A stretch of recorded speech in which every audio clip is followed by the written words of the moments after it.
Hello everyone, today I'm going to show you a few powder toy tricks. This is the powder toy, as I've just said, and I don't know I think there's probably about 10 I'm going to show you, but it's just tricks to help you be more efficient in powder toy, and just to have a little fun, a little few experiments for you to try yourself.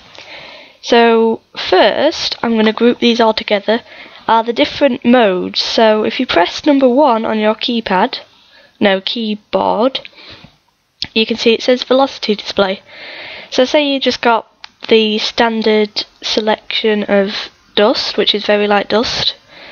You put it down and it shows the blue, and then it shows it's moving out. Just basically shows you the direction it's moving and the actions it's going to take. Number 2 is pressure, which is the one I like the most. So if you do press it, red is positive pressure, blue is negative pressure. So if you see we do that, pressure decreases, and if we use the tools, vacuum, and do this, you can see where the pressure is gone and it gets sucked towards it, but as a consequence there's more pressure afterwards. Then persistent display is just a little kind of art one. So if you put it in a line, you would see that. I'm just going to start a new one so there's not much pressure. So it kind of looks like it's staying there when it's not. 4 is fire display. This is best to show you just like with some C4 I mean. So in any other display it's just boring. And then fire display, things will explode, and it's just much more clearer without fire display, but it's actually the normal mode it's on. 5 is blob display. We can go back to the dust. As you can see, it's like a blob. Water in the fire display, just like this. Blob display, like that. Start a new one, and that's just erase everything, start a new game, erase pressure. Heat display, so you can see the water now is bluer. That's because if we put that in there, we put lava. Green is the hottest it can be, blue is the kind of a cold one. If we do decide to cool it, it's dark blue, and that's the very hottest, as you can see there. Fancy display, I don't think I know what this does, but it seems to only affect kind of liquids and stuff, not any powders or anything. Don't know if it kind of makes the glows a bit better, and neutrons, and yeah, it basically just adds a bit more glow to everything. Then there's nothing display. It's a bit weird, but basically just makes some things not appear. And then there's heat gradient display. I don't know what this one does. I don't know what heat gradients are, so I'm sorry about that one. Then there's alternative velocity display, and I think all that is just changes the colour of it and shows which direction it went in. So I'm going to go for pressure display, and I'm going to show you a neat trick. So if you use the scroll wheel, you can scroll up and down and make the size bigger of the dust, so you can have fine little dust bits like that, or you can have big dust bits. You can also, using the tab key, change the shape. So now I do it in squares, and I do it in triangles. If you change to the size, so it's like a square, a really big square, it will say it won't say the same. It will go back to its original. It will go back to the last size it was as a triangle, and it would stay like that. So you can switch between them. So now, if we switch back to this circle, I can show you a cool little experiment thing. If you make kind of a shape like this, like that kind of kettle shape, you can put a little funnel on the end if you want. I don't know. It will work. or if you want to create it so it's only a 1 block gap. I don't know why I pointed at the screen then. Then what you want to do is, this is where the pressure display really comes in, or the heat display, either. So if you put this here, you see they're cold. When the pressure goes, it turns green and pink and everything. I think pink is actually the highest. The pressure rises. So then if you add water now, because of the pressure and the heat, it will go down as the steam. So it's just basically like a kettle, and it works. You don't have to have this here. If you delete that, the heat will just be great, and it will go, and it can actually burn stuff like wood. It can even burn titanium because it's that hot if you give it a few times, and it can burn iron as well if you give it a few. Also, coal is pretty easy to burn on it, and brick, I believe, as well, yeah. This is probably one of the coolest ones that I've recently found out.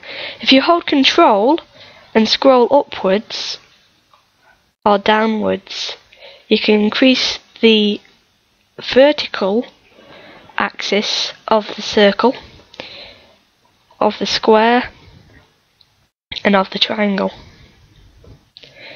If you use Shift and scroll up or down, then you can increase the horizontal axis of the circle, of the square, and of the triangle.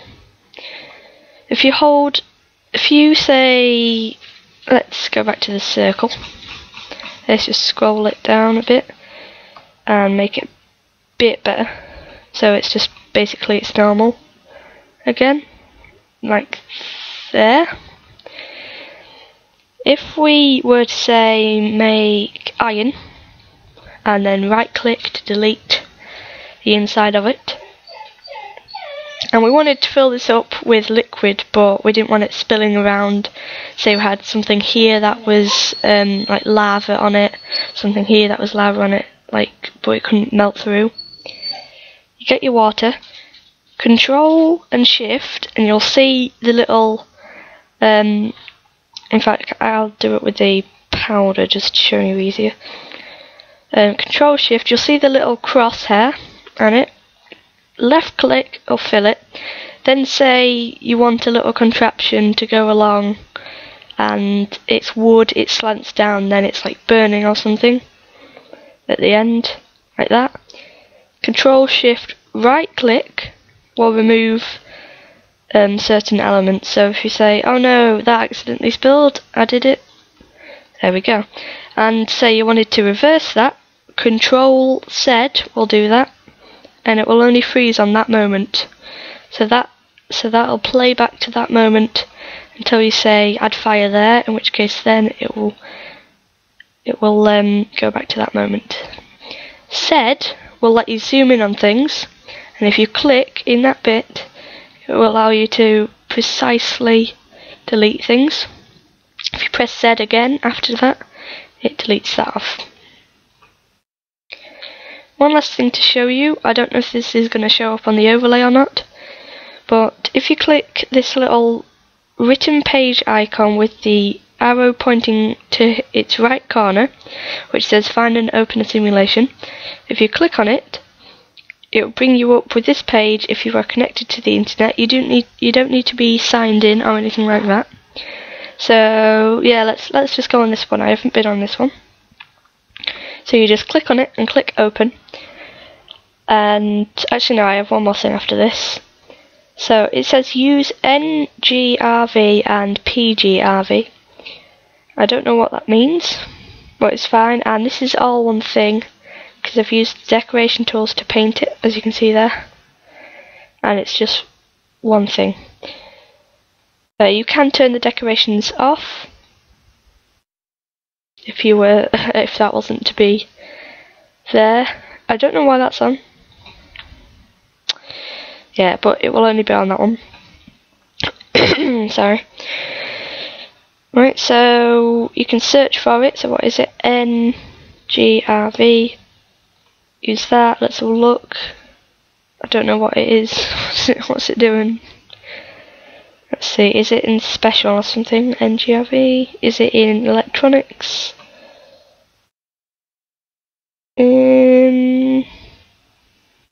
No, sorry if I'm missing it, I just can't see it.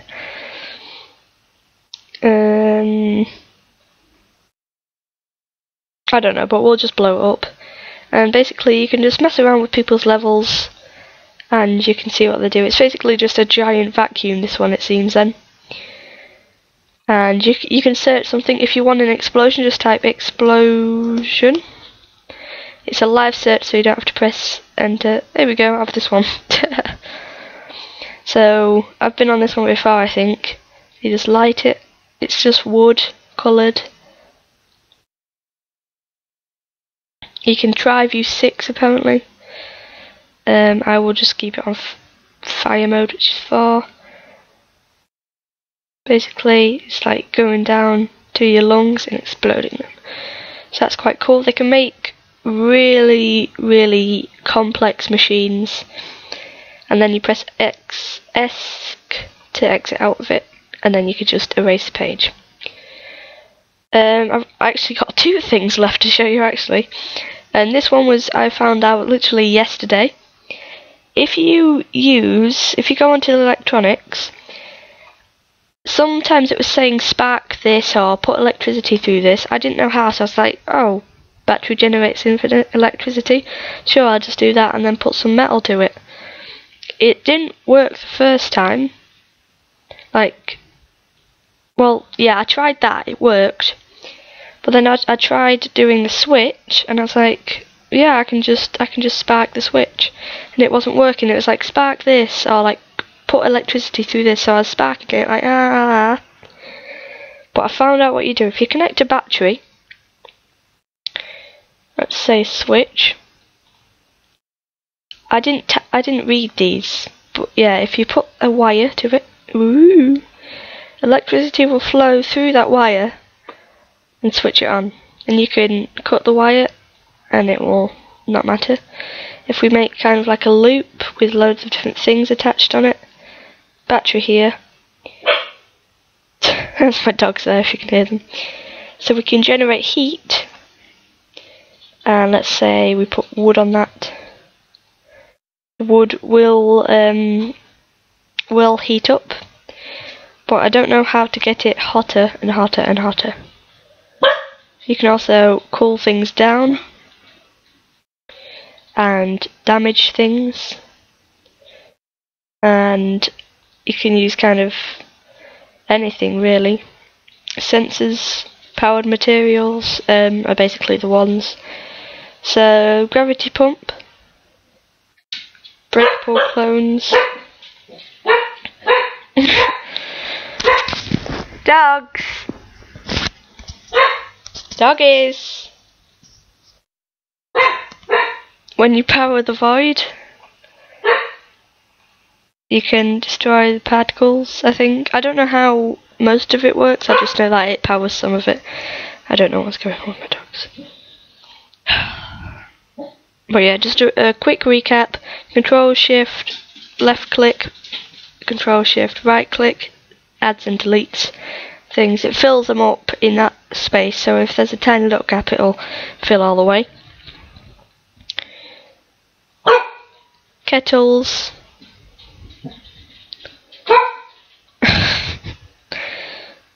Plutonium, you can even just add neutrons in there just to explode, as long as they generate enough heat. Sorry about that. Makes a kettle.